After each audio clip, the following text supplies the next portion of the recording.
Hello दोस्तों, स्वागत है आपका हमारे यूट्यूब चैनल जीएस की दुनिया में। आज हम जीएस का 25वां प्रैक्टिस सेट कवर करेंगे, जो आपके सभी कॉम्पिटिटिव एग्जाम जिसमें जीएस पूछा जाता है उन सभी के लिए उपयोगी है।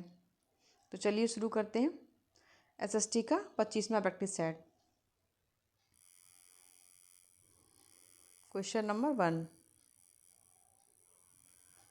चोल वंश का सर्वश्रेष्ठ और शक्तिशाली शासक किसे माना जाता है? इसके ऑप्शन है, option A Vijayalaya, option B Rajaraja Chola प्रथम, option C Kulothunga Chola, option D Aditya Chola. तो क्वेश्चन 1 का जो राइट आंसर है वो है ऑप्शन बी राजराज चोल प्रथम। चोल वंश का जो सबसे शक्तिशाली शासक था वो राजराज चोल प्रथम था, और उनके पुत्र राजेंद्र जो चोल था वो भी एक प्रतापी राजा था, लेकिन जो सबसे पहले जो शक्तिशाली जो राजा हुए थे वो राजराज चोल थे, जिन्होंने साम्राज्य को अपनी ऊंचाइयों तक पहुंचाया। और राजराज प्रथम ने साम्राज्य का विस्तार किया और बृहदेश्वर मंदिर बनवाया। जो तंजावुर में जो बृहदेश्वर मंदिर है वो राजराज चोल ने ही बनवाया था। ये भी कई बार क्वेश्चन एग्जाम में पूछा गया है कि बृहदेश्वर मंदिर का निर्माण किस चोल शासक ने करवाया था। तो जो बृहदेश्वर मंदिर तंजावुर में है वो उसका निर्माण चोल शासक राजराज प्रथम ने करवाया था, जबकि राजेंद्र प्रथम ने इसे इंडोनेशिया तक फैलाया और गंगईकोंड चोलपुरम की स्थापना की, जिससे चोल वंश का दबदबा समुद्र पार तक हो गया था। और जो चोल साम्राज्य था उसकी जो सीमाएं थी वो समुद्र के पार भी, जैसे श्रीलंका, इंडोनेशिया, यहाँ पर भी इन्होंने अपना साम्राज्य का विस्तार किया था। तो जो राजराज प्रथम थे उनका जो शासनकाल था वो 985 से लेकर 1014 ईस्वी तक था, और उन्हें चोल वंश का महानतम और सबसे शक्तिशाली शासक माना जाता है, जिन्होंने चोल साम्राज्य को एक व्यापक सुव्यवस्थित रूप दिया था। और इनके जो साम्राज्य का विस्तार था वो तमिलनाडु, कर्नाटक, केरल और श्रीलंका के हिस्सों को जीतकर साम्राज्य का विस्तार किया था। और इनकी जो नौसेना थी वो बहुत अच्छी प्रबल नौसेना थी, और इसी के नौसेना के ही माध्यम से इन्होंने समुद्र के समुद्र के पार जो देश हैं उन पर भी, जैसे श्रीलंका हो गया, इंडोनेशिया हो गया, इन पर भी अपना अधिकार कर लिया था कुछ क्षेत्रों पर। और तंजावुर में भी प्रसिद्ध मंदिर का इन्होंने निर्माण करवाया था। तो क्वेश्चन 1 का जो राइट आंसर है option B Rajaraja Chola. Next question, question number 2, चोलों ने किस समुद्री क्षेत्र पर मजबूत नौसेना नियंत्रित स्थापित की थी? इसके ऑप्शन है, ऑप्शन ए अरब सागर, ऑप्शन बी काला सागर, ऑप्शन सी बंगाल की खाड़ी, ऑप्शन डी उत्तर सागर। तो क्वेश्चन 2 का राइट आंसर है ऑप्शन सी बंगाल की खाड़ी। चोलों ने बंगाल की खाड़ी पर ही अपनी नौसेना नियंत्रण स्थापित किया था, क्योंकि जो बंगाल की खाड़ी जो थी उसको इन्होंने इसको ही उन्होंने बंगाल की खाड़ी पर ही अपना दबदबा स्थापित कर लिया था, ताकि वो श्रीलंका पर अपना जो भी समुद्र के आसपास जो भी देश हैं उन पर अपना अधिकार कर सकें। और चोल नौसेना ने मुख्य रूप से बंगाल की खाड़ी पर अपना दबदबा स्थापित किया, जिसे चोल झील भी कहा गया था। तो जो बंगाल की खाड़ी थी, तो चोलों का प्रभुत्व इतना ज़्यादा था कि उसका नाम ही चोल झील पड़ गया था बंगाल की खाड़ी का, तो उसे चोल झील कहा जाने लगा था। और हिंद महासागर के बड़े हिस्से पर नियंत्रण किया था, जिससे श्रीलंका, दक्षिण पूर्व एशिया, इंडोनेशिया, मलेशिया, थाईलैंड और अरब सागर के कुछ क्षेत्र भी इसमें शामिल थे। तो इन देशों पर भी इनका कुछ कुछ अधिकार था कुछ क्षेत्रों पर। तो बंगाल की खाड़ी चोल शासक राजेंद्र प्रथम के समय चोल सेना इतनी शक्तिशाली हो गई थी कि उन्होंने बंगाल की खाड़ी को पूरी तरह नियंत्रित कर लिया था, और उसे चोल झील कहा जाने लगा था। और राजराज प्रथम ने उत्तरी श्रीलंका पर विजय प्राप्त की, और उनके पुत्र जो थे राजेंद्र प्रथम, उन्होंने पूरे श्रीलंका को जीतकर चोल साम्राज्य में मिला लिया था। जो राजराज प्रथम थे उन्होंने तो श्रीलंका का जो उत्तरी भाग था उसको जीता था, लेकिन जो उनके पुत्र थे राजेंद्र चोल प्रथम, तो उन्होंने संपूर्ण श्रीलंका को जीत लिया था और उसको अपने अधिकार क्षेत्र में ले लिया था। और दक्षिण पूर्व एशिया चोल नौसेना ने इंडोनेशिया, मलेशिया, थाईलैंड जैसे कुछ क्षेत्रों पर भी आक्रमण किया और अपना प्रभुत्व स्थापित किया था। और इनके चीन के साथ भी संबंध थे, जैसे चोलों ने अपने बंदरगाहों और नौसेना के माध्यम से चीन के साथ भी समुद्री संबंध स्थापित कर व्यापारिक संबंध स्थापित किए थे। तो इनकी जो नौसेना थी वो इतनी शक्तिशाली थी, और इसी नौसेना के ही बल पर इन्होंने चीन के साथ भी संबंध स्थापित किए, और श्रीलंका है, मलेशिया, इन देशों पर भी अपना अधिकार कर लिया था।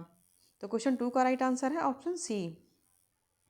नेक्स्ट क्वेश्चन, क्वेश्चन नंबर 3, पृथ्वी पर जल का सबसे बड़ा स्रोत कौन है? ऑप्शन ए नदियाँ, ऑप्शन बी झीलें, ऑप्शन सी महासागर, ऑप्शन डी भूजल। क्वेश्चन 3 का राइट आंसर है ऑप्शन सी। पृथ्वी पर जो सबसे बड़ा जल का जो स्रोत है वो महासागर ही है, लेकिन ये जो महासागर का जल होता है वो 97% है, लेकिन वो जल खारा होने के कारण पीने योग्य नहीं है होता है। तो ये जो पृथ्वी पर सबसे बड़ा जो जल का स्रोत है वो महासागर है, जिसमें पृथ्वी का लगभग 97% पानी होता है जो खारा है। और मीठे पानी का जो सबसे बड़ा स्रोत होता है वो ग्लेशियर हो गया, बर्फ़ की जो चोटियाँ, बर्फ़ जो हो गई, तो ये मीठे पानी की स्रोत हो गए। जबकि जो सरफेस वाटर होता है, भूमिगत जल, वो भी मीठे पानी का एक स्रोत है। और नदियाँ, झीलें भी मीठे पानी का स्रोत है, लेकिन जो सबसे ज़्यादा पानी पाया जाता है समुद्र में वो पीने योग्य नहीं होता है, सबसे ज़्यादा 97%। तो कुल जल जो है महासागरों में वो 97% पाया जाता है, लेकिन जो मीठे जल का सरफेस वाटर होता है वो ग्लेशियर से और बर्फ़ से मिलता है। उसी 75% इनका भाग, इसका जो भाग है वो ग्लेशियर में और बर्फ़ में 75% इसका भाग रहता है। और दूसरा जो सरफेस मीठे जल का जो स्रोत है वो सरफेस वाटर जो भूमिगत जल होता है वो होता है। और जिसमें नदियाँ, झीलें, कुएं का जल छोटा हिस्सा, इनमें भी कुछ पानी कुछ मात्रा में इनमें भी मीठा जल पाया जाता है। तो क्वेश्चन 3 का राइट आंसर है ऑप्शन सी महासागर। Next question, question number 4 sorry.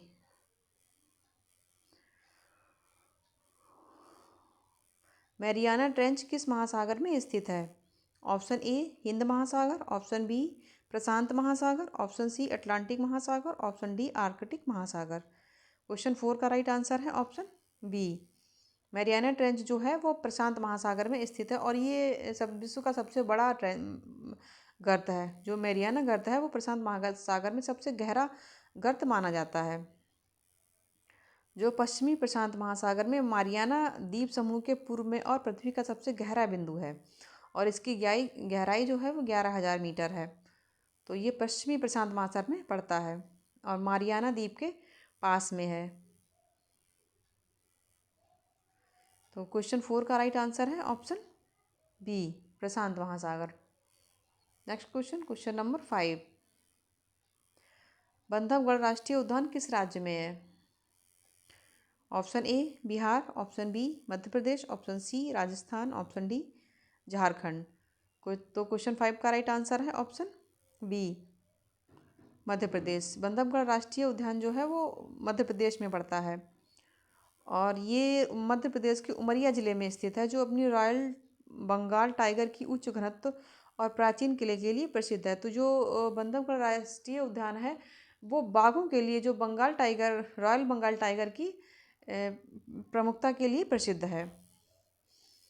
तो ये मध्य प्रदेश के उमरिया ज़िले में पड़ता है, और ये बाघों की संख्या और घने जंगल के लिए प्रसिद्ध है। और इसे 1968 में राष्ट्रीय उद्यान और 1953 में टाइगर रिजर्व घोषित किया गया था।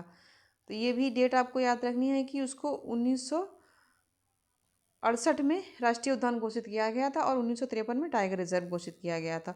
और इसमें उसके रॉयल बंगाल टाइगर के अलावा जैसे तेंदुआ हो गया, हिरन हो गया, और कई प्रकार की पक्षियों की प्रजातियां भी इसमें पाई जाती हैं। तो क्वेश्चन 5 का राइट आंसर है ऑप्शन सी बी। बंधवगढ़ राष्ट्रीय उद्यान है वो मध्य प्रदेश में पाया जाता है। Next question, question number 6। धन विधेयक की परिभाषा किस अनुच्छेद में दी गई है? ऑप्शन ए अनुच्छेद 108, ऑप्शन बी अनुच्छेद 110, ऑप्शन सी अनुच्छेद 111, ऑप्शन डी अनुच्छेद 112। तो क्वेश्चन 6 का राइट आंसर है ऑप्शन बी अनुच्छेद 112। जो धन विधेयक है उसकी जो परिभाषा दी गई है वो अनुच्छेद 110 में दी गई है। तो धन विधेयक की परिभाषा भारतीय संविधान के अनुच्छेद 110 में दी गई है, जिसमें बताया गया है कि कौन से विधेयक धन विधेयक माने जाएंगे, जैसे कर लगाना हो गया, भारत की संचित निधि से धन विनियोग और सरकारी उधार लेना जैसे मामले। और लोकसभा अध्यक्ष इसे प्रमाणित करने का अधिकार अंतिम होता है। जो लोकसभा अध्यक्ष होते हैं वो तय करते हैं कि कौन सा विधेयक धन विधेयक है या नहीं है। तो जो धन विधेयक निर्धारण करने का जो अधिकार होता है वो लोकसभा अध्यक्ष के पास ही होता है। तो आर्टिकल 110 में धन विधेयक की परिभाषा दी गई है, और इसमें कुछ बिंदु है जैसे भारत की संचित निधि, आकस्मिक निधि से धन का विनियोग, सरकारी उधार, ये सब जो भी टॉपिक हैं वो इसमें आते हैं। और इसमें धन विधेयक केवल लोकसभा में ही पेश किया जाता है। ये तो मैंने आपको पहले के प्रैक्टिस सेट में बताया था कि जो धन विधेयक होता है वो सिर्फ लोकसभा में ही पेश किया जाता है, राज्यसभा में नहीं। और सिर्फ लोकसभा को ही ये शक्ति प्राप्त होती है कि वो ही इसको पारित करता है। राज्यसभा उसको स्वीकृत भी कर सकता है और बिना स्वीकृत भी कर सकता है, लेकिन लोकसभा उसको मानने के लिए बाध्य नहीं होता है। तो कोई भी धन विधेयक ये है या नहीं यह तय करने का अधिकार लोकसभा अध्यक्ष के पास होता है। क्वेश्चन 6 का राइट आंसर है option B 110। Next question, question number 7, budget को संसद में कौन पेश करता है? ऑप्शन ए राष्ट्रपति, ऑप्शन बी वित्त मंत्री, ऑप्शन सी प्रधानमंत्री, ऑप्शन डी लोकसभा अध्यक्ष। क्वेश्चन 7 का राइट आंसर है ऑप्शन बी। बजट को संसद में भारत सरकार के जो वित्त मंत्री होते हैं वो पेश करते हैं, और जो भारत सरकार की ओर से वार्षिक वित्तीय विवरण लोकसभा में प्रस्तुत करते हैं, और यह एक संवैधानिक दायित्व है जो राष्ट्रपति के निर्देश के अनुसार किया जाता है। तो जो बजट जो होता है वो केंद्रीय वित्त मंत्री पेश करते हैं और राष्ट्रपति की सिफारिश पर ही किया जाता है, और ये सिर्फ लोकसभा में ही पेश होता है, तुरंत बाद राज्यसभा में भी रखा जाता है इसको। और भारतीय संविधान का अनुच्छेद 112 इसे वार्षिक वित्तीय विवरण कहता है। जो आर्टिकल 112 है उसमें इसे जो बजट है उसको वार्षिक वित्तीय विवरण करके इसका उच्चारण किया जाता है। तो वित्त मंत्री बजट भाषण पढ़ते हैं जिसमें पूरे बजट के मुख्य बिंदुओं पर जोर दिया जाता है। क्वेश्चन 7 का राइट आंसर है ऑप्शन बी। बजट को संसद में वित्त मंत्री प्रस्तुत करते हैं। नेक्स्ट क्वेश्चन, क्वेश्चन नंबर 8, अर्थशास्त्र किसका अध्ययन करता है? अर्थशास्त्र में किसका अध्ययन होता है? तो ऑप्शन ए धन का, ऑप्शन बी मानव का, ऑप्शन सी दुर्लभ संसाधनों का सर्वोत्तम उपयोग, ऑप्शन डी समाज का। तो क्वेश्चन 8 का राइट आंसर है ऑप्शन सी, दुर्लभ संसाधनों का उपयोग, सर्वोत्तम उपयोग। तो अर्थशास्त्र में जो अध्ययन किया जाता है वो दुर्लभ जो संसाधन होते हैं उनका उपयोग कैसे किया जाना चाहिए, इन सब का जो सार है वो अर्थशास्त्र में ही किया जाता है। जैसे अर्थशास्त्र में मुख्य रूप से संसाधनों के आवंटन, उत्पादन, वितरण और उपभोग का अध्ययन किया जाता है, जिसमें यह देखा जाता है कि लोग, कंपनियां और सरकारें सीमित संसाधनों जैसे पैसा हो गया, श्रम हो गया, समय हो गया का प्रबंधन कैसे करते हैं, और इससे बाजार, रोजगार, मुद्रास्फीति और आर्थिक विकास पर क्या असर पड़ता है। तो जो जो हमारा अर्थशास्त्र है उसमें इस चीज़ का अध्ययन किया जाता है कि जो हमारे जो भी संसाधन है उनको हम किस तरह से उपयोग कर सकें तो उनका सही हमें उनका लाभ मिल सके, और हम जो पैसा है, समय है, उसका किस प्रकार से प्रबंधन किया जा सके, जो जो संसाधन है वो सही लोगों तक पहुँच सके और उसका सदुपयोग हो सके। तो ये सब है। तो क्वेश्चन 8 का राइट आंसर है ऑप्शन सी, अर्थशास्त्र में दुर्लभ संसाधनों का सर्वोत्तम उपयोग का अध्ययन किया जाता है। Next question, question number 9, Bharat में पंचवर्षीय योजना की शुरुआत कब की हुई थी? इसके ऑप्शन है, ऑप्शन ए 1947 में, ऑप्शन बी 1951 में, ऑप्शन सी 1956 में, ऑप्शन डी 1969 में। तो क्वेश्चन 9 का राइट आंसर है ऑप्शन बी 1951। भारत में पहली जो पंचवर्षीय योजना आई थी वो 1951 में आई थी, और इसका जो मुख्य आधार था वो कृषि प्राथमिक क्षेत्र था। तो भारत की पहली पंचवर्षीय योजना 1951 में शुरू की गई थी और 1956 तक चली थी। ये भी इसका टाइम पीरियड भी आपको याद रखना है, कब से कब तक चली थी, 1951 से 1956 तक चली थी, और जिसका मुख्य उद्देश्य कृषि और सिंचाई पर ध्यान केंद्रित करते हुए देश में प्राथमिक क्षेत्र का विकास करना था। ये भी इम्पोर्टेंट है कि कई बार एक क्वेश्चन को घुमा के पूछ लिया जाता है कि इसका जो पहली जो पंचवर्षीय योजना आई थी उसका उद्देश्य क्या था। तो इसका जो उद्देश्य था वो प्राथमिक क्षेत्र को आगे बढ़ाना था और उसका विकास करना था। जैसे खास करके कृषि में उत्पादन क्षमता को बढ़ाना और उसका विकास करना था। और यह जो हेरोड डोमर मॉडल पर आधारित थी, ये भी याद रखना है। तो ये किस पर आधारित थी, किस मॉडल पर आधारित थी? तो ये हेरोड डोमर मॉडल पर आधारित थी। तो इस तरह से ये 3-4 क्वेश्चन इसमें बन जाते हैं, और कई बार एग्जाम में पूछा भी गया है। तो किस मॉडल पर आधारित? तो हेरोड डोमर मॉडल पर आधारित थी, और इसका जो उद्देश्य था वो कृषि संसाधनों को विकास करना था। और इसके जो अध्यक्ष थे, जो पहली पंचवर्षीय योजना थी उसके अध्यक्ष जवाहरलाल नेहरू थे और उपाध्यक्ष गुलजारीलाल नंदा थे। तो ये भी आपको याद रखना है। इसका जो समय 1951 से मार्च से लेकर 1956 तक था, और आधार हेरोडोमर मॉडल पर, और उसका उद्देश्य जो था वो कृषि और ग्रामीण विकास पर था। और राष्ट्रीय इसका जो लक्ष्य था वो राष्ट्रीय आय में वृद्धि करना और लोगों के जीवन स्तर में सुधार करना था। और इसकी सबसे जो पहली पंचवर्षीय योजना आई थी उसकी जो सबसे बड़ी विशेषता थी वो ये थी कि इसका जो लक्ष्य था वो अपने लक्ष्य से अधिक इसने सफलता इसमें प्राप्त की थी। तो इस योजना के तहत इसका जो लक्ष्य था वो 2.1% वृद्धि के लिए था। लेकिन इसमें जो पहली पंचवर्षीय योजना में इन्होंने अपने लक्ष्य से ज़्यादा वृद्धि की थी और बेहतर प्रदर्शन किया था, तो 3.6% की वृद्धि दर्ज की गई थी। मतलब जो उनका जो लक्ष्य था उससे भी ज़्यादा इन्होंने इसमें वृद्धि की थी। तो ये योजना जो थी पंचवर्षीय योजना वो काफ़ी सफल रही थी।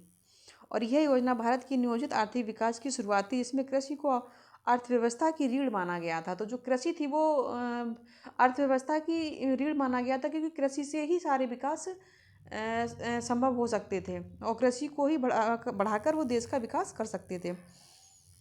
तो क्वेश्चन 9 का राइट आंसर है ऑप्शन बी 1951।